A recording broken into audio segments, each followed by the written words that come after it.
Hi guys, I'm Samina and welcome to the Cupcake Confession where I show you how you can learn to make amazing decadent desserts and sweet treats. If this is something that you enjoy, then don't forget to subscribe to my channel, and while you do that, also don't forget to ding this little bell button. That way you will be notified every time I post a new recipe. Today we're making Millionaire Shortbread bars. These are essentially shortbread bars with three distinct layers of buttery shortbread crust, a deliciously chewy salted caramel center, finished off with some delicious melted dark chocolate. These are also naturally eggless, and I am going to show you how I made these from scratch. Here you go. Preheat your oven to 180C or 350F. Now we'll make the shortbread base. So here I have some all-purpose flour and caster sugar. I'm just going to mix that together with a whisk, and then I'm going to add some really nice chilled cold butter which I have chopped really finely or as small as I could, because the next thing that you want to do is use your fingertips and rub the butter into the flour mix. Essentially, you don't want to overwork this. You just want the whole mixture to resemble breadcrumbs or have a sand-like consistency. So that is what short means. So it would be really crumbly once it's baked. Now, as you can see, it takes a little bit of time. You just need to keep doing that, and then you're going to add a tablespoon of really nice cold water. And for this, as opposed to the other baking rules, here everything needs to be super cold for your shortbread.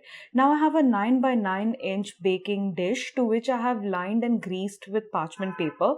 I'm going to dump all of those ingredients into this dish, into this prepared dish, and using my fingertips, I'm just going to press this mix into the dish. Now we really want it to hold on to each other, so I use either a spatula. You could also use the bottom of a glass to push this mix down so it really sticks and huddles together. Now this will bake in the oven at 180C or 350F for about 15 minutes. It will be partially baked. You don't want to bake it completely because later on you're going to add the caramel layer and bake it again for a short time. When you take it out of the oven, it's not going to have a lot of color. It's still going to be just as pale, but that's exactly how you want it. So in it goes for about 15 minutes, and while that's happening, we'll make our caramel layer. So the caramel layer begins with some sweetened condensed milk. To that, I'm going to add some caster sugar and salted butter. Now, if you're using unsalted butter, you could also throw in a pinch of salt because salt goes really well with caramel. It really elevates the flavor. Now, all you have to do here is on medium-low heat, you're just going to keep cooking this first until the sugar and the butter melts, and then you have to constantly stir this until it starts to change color. So from a pale yellow, you'll see that it'll become really nice amber colored, and it'll thicken up and it will sort of start clumping together.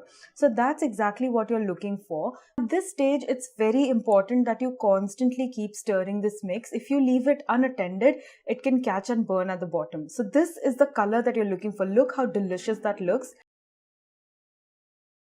Now we'll pour that caramel onto our cool shortbread base, and once I've added that, look how lush that looks. We're going to use our spatula and just spread it around so that it covers all the area of that shortbread, and you want a nice distinct layer of that caramel. You don't want it to stay hidden. You want that nice rich thick layer of that chewy caramel. So spread it really well and pop it back into the oven, this time for 5 minutes. So this will completely cook your shortbread as well, and it will also help the caramel cook to the extent where it goes really nice and golden brown at the top. That's exactly what you're looking for. And now once that has happened, you're going to let it cool down for about 5 to 10 minutes.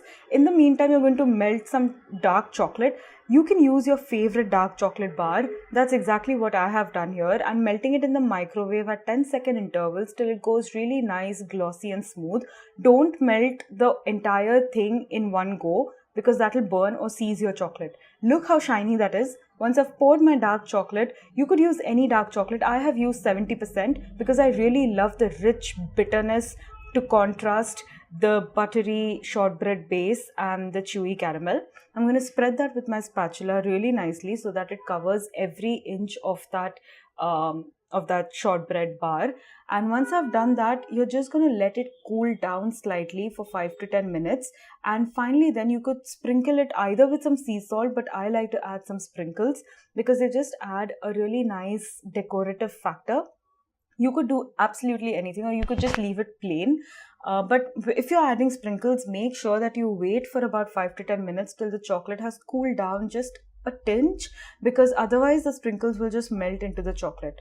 Now, once you've added that, it's very important to let this cool in the refrigerator for about 4 to 5 hours. The chocolate will set, the caramel will set, the shortbread base will also set.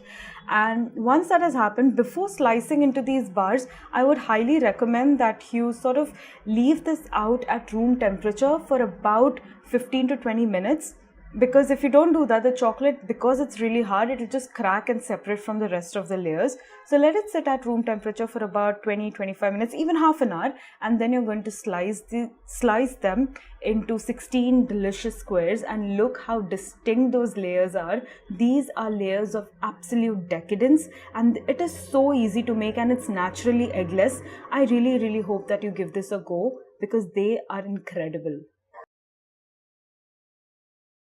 If you have any comments or suggestions, pop them down in the comments below.